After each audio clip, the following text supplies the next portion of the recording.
അവിഹിതം. രചനാവതരണം നന്ദു കൃഷ്ണ. കരച്ചിൽ നിർത്തിയ ആരതി. നേരം കുറെയായില്ലേ തുടങ്ങിയിട്ട്. ഇതെന്താ വല്ല മത്സരവും മറ്റോ ആണോ നീ ഇങ്ങനെ നിർത്താതെ കീറാൻ? അവളുടെ ശ്രദ്ധ മാറ്റാൻ വേണ്ടിയാണ് സുരേഷ് അങ്ങനെ പറഞ്ഞതെങ്കിലും പെണ്ണിന്റെ സൂരി ഒരിടത്ത് തന്നെ ഉടക്കി കിടക്കുന്നുണ്ട്. എന്ത് വന്നിട്ടും അവൾ കരച്ചിൽ നിർത്തിയില്ല. എടി ചെമ്പോത്തെ, നിന്നോടാണ് കരച്ചിൽ നിർത്താൻ പറഞ്ഞത്. ഇത്തവണ ആ സ്വരത്തിൽ നല്ല അധികാരഭാവം ഉണ്ടായിരുന്നു. അത്രയും നേരം ഏങ്ങിത്തേറ്റി നിന്നവൾ ഒരു നിമിഷം കൊണ്ട് കരച്ചിൽ നിർത്തി അവനെ ഒന്ന് സൂക്ഷിച്ചു നോക്കി. നീ കൂടുതലങ്ങ് നോക്കല്ലേ, ആ രണ്ട് ഉണ്ട കണ്ണും ഇപ്പോൾ നിലത്തേക്ക് വെള്ളയ്ക്ക പോലെ വീണുപോകും. അവൻ വളരെ സരസമായി പറഞ്ഞിട്ടും അവളുടെ മുഖത്തെ ദേഷ്യം മാറിയില്ല. എടി പുന്നിലെ, എന്നെ ഇങ്ങനെ തുറച്ചു നോക്കാതെ ഇതിലോട്ട് നോക്ക്. ബൈക്കിന്റെ മിറർ അവൾക്ക് നേരെ അഡ്ജസ്റ്റ് ചെയ്ത് കൊടുത്തുകൊണ്ട് സുരേഷ് പറഞ്ഞതും പെണ്ണ് അതിലേക്ക് നോക്കി. ഇപ്പൊ മനസ്സിലായോ ചെമ്പോത്തേന്ന് എന്താ വിളിച്ചതെന്ന്? അവൾ നോക്കിയപ്പോൾ കണ്ടു, കരഞ്ഞു തീർത്ത മുഖം എല്ലാം കൂടി വീർത്ത് കണ്ണ് രണ്ടും ചുവന്ന് ഉക്കനെ പോലെ കിടക്കുന്നു. കണ്ടോ, ഈ നേരത്ത് ഏത് പേരതിനേക്കാളും നല്ലത് ചെമ്പോത്തം തന്നെയാ. അതാകും നിനക്ക് കൂടുതൽ മാച്ചിങ്. കളിയാക്കി ചിരിക്കുന്ന കൂടെ കണ്ടതും പെണ്ണിനങ്ങ് വിറഞ്ഞു കയറി. ഇത്രയും നേരം അവന് മുന്നിൽ നിന്ന് തന്റെ പ്രശ്നങ്ങൾ പറയാൻ തോന്നിയതിന് അവൾക്ക് സ്വയം ദേഷ്യം തോന്നി. അതിന്റെ ആ കലിപ്പവൾ തീർത്തത് അവനിൽ നിന്നും വിട്ടുതിരിഞ്ഞ് നടന്നുകൊണ്ടാണ്. ഓ, ചാർജായെന്ന് തോന്നുന്നു. അവൻ പെട്ടെന്ന് വണ്ടി സ്റ്റാർട്ടാക്കി സമയം കളയാതെ രണ്ട് കാലും കൊണ്ട് തന്നെ വണ്ടി തള്ളി അവൾക്ക് മുന്നിലേക്ക് പോയി നിന്നു. ഷേ എടി, ഇതെന്തൊരു പോക്കാ നീ? ഇത്രയും നേരം എന്റെ മുന്നിൽ കിടന്ന് മൂങ്ങിയിട്ട് പോകുമ്പോൾ ഒരു വാക്കെങ്കിലും പറയേണ്ട മര്യാദ നിനക്കില്ലേ? ഒന്നുമല്ലെങ്കിലും നിന്റെ ഈ ഊത്ത മുഖവും മാക്രി കരയുന്ന കരച്ചിലും ഞാനല്ലടി ഇത്രയും നേരം സഹിച്ചു നിന്നത്. അതിന്റെ ഒരു നന്ദിയെങ്കിലും കാണിക്കടി. തൽക്കാലം നന്ദി എന്റെ കയ്യിൽ സ്റ്റോക്കില്ല. നാളെ ഒരു നേരം പറ, ഞാനത് 2 ബക്കറ്റ് നന്ദി നല്ല വൃത്തിയായിട്ട് പതപ്പിച്ചു കൊണ്ടുവരാം. എന്നിട്ടത് മൊത്തത്തോടെ തന്റെ തലയിലേക്ക് ഒഴിച്ചും തരാം. എന്തേ? ആ, അതൊരു നല്ല ഐഡിയ ആണ്. അങ്ങനെയാണെങ്കിൽ പൊന്നുമോൾ എന്നെ വൃത്തിയായി തേച്ച് കുളിപ്പിച്ചിട്ട് വേണം പോകാൻ. അല്ലെങ്കിൽ പിന്നെ പത അവിടെയുമൊക്കെ ഇവിടെയുമൊക്കെ ഇരിക്കില്ലേ? അങ്ങനെയായാൽ അതിന്റെ നാണക്കേട് നിനക്കല്ലേ മോളെ? ഒരു കണ്ണിറുക്കി സൈറ്റ് അടിച്ചു ചെക്കൻ. എനിക്കോ? താൻ എങ്ങനെ ഇരുന്നാൽ എനിക്കെന്താടൂ? ചേടാ, അതെന്തൊരു പറച്ചിലാ പെണ്ണെ. ഇന്നല്ലെങ്കിൽ നാളെ എന്റെ ഭാര്യ ആകേണ്ടവളല്ലേ നീ? അപ്പൊ പിന്നെ എന്റെ അഭിമാനമല്ലേ നിന്റേത്?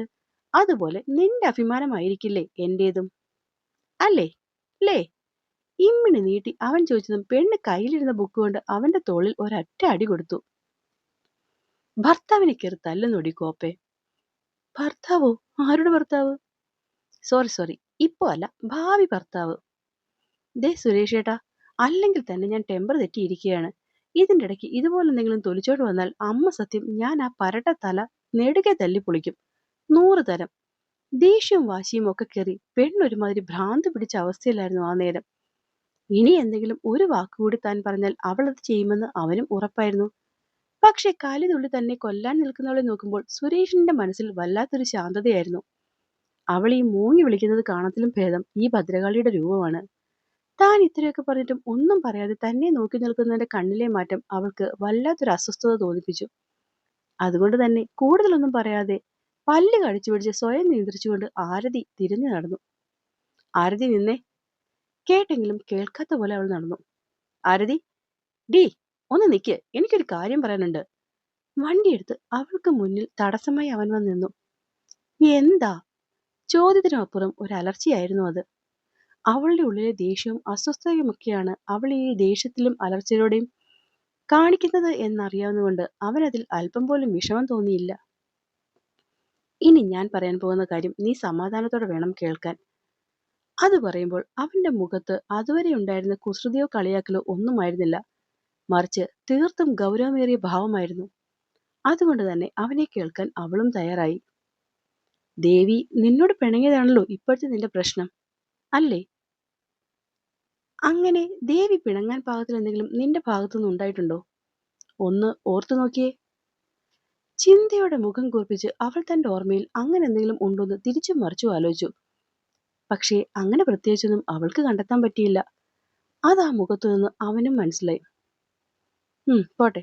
പക്ഷെ ഇന്ന് ആ കുട്ടി കാണിച്ചതിന്റെ പ്രതികാരമോ ദേഷ്യമോ ഒന്നും തന്നെ മനസ്സിൽ വെക്കാതെ നീ അവളെ കാണുമ്പോൾ പതിയെങ്കിലും കാരണം തിരക്കുക. ആത്മാർത്ഥ മിത്രമല്ലേ, എത്ര നേരം പിണങ്ങിയിരിക്കും? ഇന്നല്ലെങ്കിൽ നാളെ അവൾക്ക് പറഞ്ഞല്ലേ പറ്റൂ. അവനൊന്ന് ചിരിച്ചുകൊണ്ട് കൂട്ടിച്ചേർത്തു. ഉം പക്ഷെ ഇനി പറഞ്ഞില്ലെങ്കിലോ? അവളിലെ ആശങ്ക അറിയാതെ തന്നെ പുറത്തേക്ക് വന്നു. അങ്ങനെയാണെങ്കിൽ ഉറപ്പിച്ചുകൊള്ളൂ, നിന്റെ സൗഹൃദത്തിന് മുകളിൽ പ്രിയപ്പെട്ട മൺരത്നോ അവൾ തേടിയെടുത്തിരിക്കുന്നു. അത് കേട്ടതും പിന്നെയും അവളുടെ കണ്ണു നിറഞ്ഞു. കണ്ണു നിറയ്ക്കാൻ വേണ്ടി പറഞ്ഞതല്ലടൂ, മുന്നോട്ട് നിന്റെ കണ്ണ് നിറയാതിരിക്കാനായി പറഞ്ഞതാണ്. ദേവി നിന്റെ ആത്മാർത്ഥ സുഹൃത്താണ്. അതുകൊണ്ട് തന്നെ അത് നഷ്ടമാതിരിക്കാൻ നിന്നെക്കൊണ്ട് പറ്റുന്നതെല്ലാം നീ ചെയ്യുകയും വേണം. അത് വേറൊന്നും കൊണ്ടല്ല ആരതി. ഭാവിയിൽ നീ തിരിഞ്ഞു നോക്കുമ്പോൾ സ്വന്തം മനസാക്ഷിക്ക് നിന്നെ കുറ്റപ്പെടുത്താൻ ഒന്നും തന്നെ അവിടെ ബാക്കിയുണ്ടാകരുത്. അങ്ങനെ നീ പരിശ്രമിച്ചിട്ടും അവൾ നിന്നിൽ നിന്ന് അകന്നുപോയാൽ പിന്നെ നീ പിറകെ ചെല്ലരുത്. സൗഹൃദത്തെ അപമാനിക്കരുത്. എല്ലാത്തിലും ഉപരി സ്വന്തം ആത്മാഭിമാനം ആർക്കു വേണ്ടിയും നഷ്ടപ്പെടുത്തി കളയരുത്. ഏട്ടാ, അങ്ങനെ അവൾ അകന്നു പോകുമൊന്നും ഇല്ലടോ. എന്നാലും ഇതൊക്കെ നീ അറിഞ്ഞിരിക്കണമെന്ന് തോന്നി. അതുകൊണ്ട് പറഞ്ഞതാണ്. ചെല്ല്. അതുവരെ അവളെ വഴിമുടക്കാനായി നിർത്തിയ ബൈക്ക് അല്പം പിന്നിലേക്ക് മാറ്റിക്കൊണ്ട് നടപ്പാത ഒരുക്കി സുരേഷ് അങ്ങനെ നടന്നു. സുരേഷിനോട് ദേഷ്യം കാണിച്ചെങ്കിലും പോകുന്ന വഴിയെല്ലാം അവൻ പറഞ്ഞതായിരുന്നു അവളുടെ മനസ്സിൽ മുഴുവനും. ആ നേരം അവൻ പറഞ്ഞതിൽ ശ്രദ്ധിക്കാത്ത പലതും ഇപ്പോൾ അവൾ പിന്നെയും പിന്നെയും ഇരുത്തി ചിന്തിച്ചു. ഓർക്കുമ്പോൾ ആള് പറഞ്ഞതെല്ലാം ശരിയാണ്. ഒന്നെങ്കിൽ തന്റെ ഭാഗത്തു നിന്നും എന്തെങ്കിലും വലിയ കുറ്റം ഉണ്ടായിട്ടുണ്ടാകും. അല്ലാതെ അവൾ തന്നെ ഒഴിവാക്കില്ലല്ലോ. അതെന്തായിരിക്കും താൻ ചെയ്ത ആ പാതകം? അതും അവൾക്ക് തന്നെ ഇത്രയും അധികം ഒഴിവാക്കാൻ പാകത്തിലുള്ളത്. കൂട്ടിയും ഗുണിച്ചും ഹരിച്ചും കുറിച്ചും അവളെല്ലാം പഴയ പോയ കാര്യങ്ങളൊക്കെ ആലോചിച്ചു. ആദ്യം ചിന്തിച്ചത് അവധി തുടങ്ങിയ കാലം മുതൽ ദിവസം മുതലുള്ള ഓരോ കാര്യങ്ങളായിരുന്നു.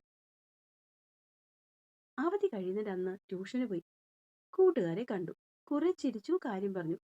പിന്നെ പിരിഞ്ഞു പോകും മുന്നേയുള്ള എല്ലാ വർഷത്തെയും സ്ഥിരം കലാപരിപാടി. കുറെ ആമ്പിളർ കയ്യിൽ കരുതിയ കളർ അങ്ങോട്ടും ഇങ്ങോട്ടും എറിഞ്ഞു. അതില്ലായിരുന്നവർ പേനയുടെ സിബ് പൊട്ടിച്ച് മഷി വെളുത്ത കുപ്പായത്തിൽ ചാർത്തി. പരീക്ഷ ആയതുകൊണ്ട് സ്ട്രിക്റ്റായി കെട്ടണം എന്ന് പറഞ്ഞ ഓറഞ്ച് റിബൺ ഒരൊറ്റ പെമ്പിളാടെ തലയിൽ ഉണ്ടായിരുന്നില്ല. കുട്ടിക്കുരങ്ങന്മാരെ പോലത്തെ കുറെ അവന്മാർ അതെല്ലാം വലിച്ചെടുത്ത് ട്യൂഷൻ സെന്ററിലെ പല ബെഞ്ചിൽ കെട്ടിയിടുന്ന കണ്ടു. എന്തിനാണെന്ന് ചോദിച്ചപ്പോൾ ഓർമ്മയ്ക്കാണെന്ന് പോലും. അവിടെ നിന്നും സന്തോഷത്തോടെയാണ് തങ്ങൾ വീട്ടിലേക്ക് തിരിച്ചത്. തിരിച്ചുള്ള നടവഴിയിൽ പതിവ് പോലെ സിപ്പപ്പും നാരങ്ങമുട്ടായും പഞ്ഞിമുട്ടായും എല്ലാം, പിന്നെ എങ്ങും എത്താത്ത കുറെ കഥകളും. മോഹൻലാലും മമ്മൂട്ടിയും പൃഥ്വിരാജും മുതൽ ഷാരൂഖ് ഖാൻ വരെ ഞങ്ങളുടെ നാവിൻ തുമ്പിലൂടെ ഓടിപ്പോയി. അപ്പോഴും ഞങ്ങൾക്കിടയിൽ പ്രത്യേകിച്ച് പ്രശ്നങ്ങളൊന്നുമില്ല. അത് കഴിഞ്ഞ് പിന്നെ ഫുൾ ടൈം വീട്ടിലിരിപ്പാണ്. ഒന്നെങ്കിൽ അവൾ ഇവിടെ, അല്ലെങ്കിൽ താൻ അവിടെ. ഇതിൽ ആദ്യേട്ടൻ വീട്ടിലുണ്ടാകുമെന്നുള്ള തോന്നൽ വന്നാൽ പോലും അവള് തന്നെ വീട്ടിലേക്കാണ് വിളിച്ചു വരുത്തുക.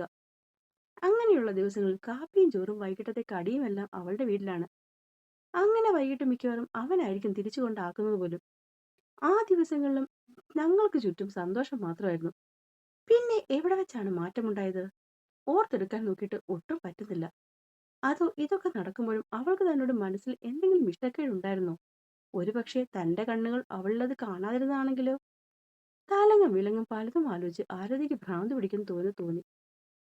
തന്റെ ഇപ്പോഴത്തെ ആലോചന ഇങ്ങനെ തുടർന്നു പോയാൽ ഒരിക്കലും തനിക്കൊരു ഉത്തരം കണ്ടെത്താൻ പറ്റില്ലെന്ന് അവൾക്ക് ഈ കുറഞ്ഞ സമയം കൊണ്ട് തന്നെ മനസ്സിലായി. ഇപ്പൊ തന്റെ മനസ്സിലുള്ള എല്ലാ കൺഫ്യൂഷൻസും തീരണമെങ്കിൽ അതിന് ഒരാൾ വിചാരിച്ചാൽ മാത്രമേ സാധിക്കുള്ളൂ. പക്ഷെ അവൾ സംസാരിക്കാൻ കൂട്ടാക്കില്ലല്ലോ. അതല്ലേ ശരിക്കുള്ള പ്രശ്നവും. ആരതി നെറ്റിയിൽ തടവിക്കൊണ്ട് ഓർത്തു. ടെൻഷനും സങ്കടവും ഒക്കെ കൂടി മരിക്കാൻ പോലും തോന്നുന്നൊരവസ്ഥ. ആകെ തളർന്ന പോലെ വീട്ടിന്റെ പടിക്കെട്ടിൽ ഇരിക്കുന്ന നേരത്ത് തലയും കുമ്പിട്ട് ആരതിയിരുന്നു. ആലോചിക്കും തോറും എത്തും പിടിയും കിട്ടാത്ത വഴി പോലെ ആയിരിക്കുന്നു തന്റെ മനസ്സ്. മുന്നിലേക്ക് നോക്കുമ്പോൾ ഇരുട്ട് മാത്രം. എല്ലാത്തിനും പരിഹാരം ദേവിയുടെ പക്കലേ ഉള്ളൂ. അവസാനം ഒരിക്കൽ കൂടി ചോദിച്ചു നോക്കാം. പറയുന്നെങ്കിൽ പറയട്ടെ, അല്ലെങ്കിൽ അവളുടെ കണ്ണു നിറഞ്ഞൊഴുകി. സുരേഷേട്ടൻ പറഞ്ഞത് ഒരിക്കൽ കൂടി മനസ്സിലേക്ക് കൊണ്ടുവന്നു. സൗഹൃദത്തെ അപമാനിക്കാതെ ഒഴിഞ്ഞു നടക്കുക. അത് തനിക്ക് ചെയ്യാൻ പറ്റും. എത്ര ഹൃദയവേദന അനുഭവിച്ചാലും താൻ അത് ചെയ്യുകയും ചെയ്യും. കാരണം തനിക്ക് അത്രയ്ക്കും പ്രിയപ്പെട്ടവളായിരുന്നല്ലോ അവള്. സൗഹൃദത്തിലും അപ്പുറം ആത്മാവിന്റെ കൂട്ടുകാരിയായിരുന്നു അവൾ. മനസ്സിലത് ഓർക്കുമ്പോൾ ദേവി പറഞ്ഞ വാചകങ്ങളാണ് അവളുടെ ചെവിയിൽ മുഴങ്ങിക്കേട്ടത്. ഈ ജന്മത്ത് മാത്രമല്ല അറുതി, ഇനിയുള്ള എല്ലാ ജന്മങ്ങളും ഞാൻ തന്നെയായിരിക്കും നിന്റെ ബെസ്റ്റ് ഫ്രണ്ട്.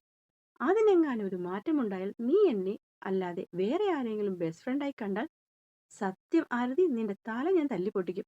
എന്നിട്ട് ഞാനും തീരും. അത് പറയുമ്പോൾ അവളുടെ മുഖത്തുണ്ടായിരുന്ന ദേഷ്യവും വാശിയും കുറുമ്പും ഒക്കെ ആരതിക്ക് അത്രത്തോളം പ്രിയപ്പെട്ടതായിരുന്നു. അല്ലെങ്കിലും ദേവിക്കപ്പുറം ഒരു സൗഹൃദം ആരതി ഒരിക്കലും ആഗ്രഹിച്ചിട്ടില്ല. അതാണിന്ന് തകർന്ന് അവശേഷിപ്പായി ചിന്നി ചിതറി കിടക്കുന്നത്. അപ്പോൾ എന്നെ കേൾക്കുകയും വായിക്കുകയും ചെയ്യുന്ന എൻ്റെ കൂട്ടുകാർക്ക് കഥ ഇഷ്ടമാകുന്നുണ്ടെങ്കിൽ സബ്സ്ക്രൈബ് ചെയ്ത് സപ്പോർട്ട് ചെയ്യണേ. നന്ദി.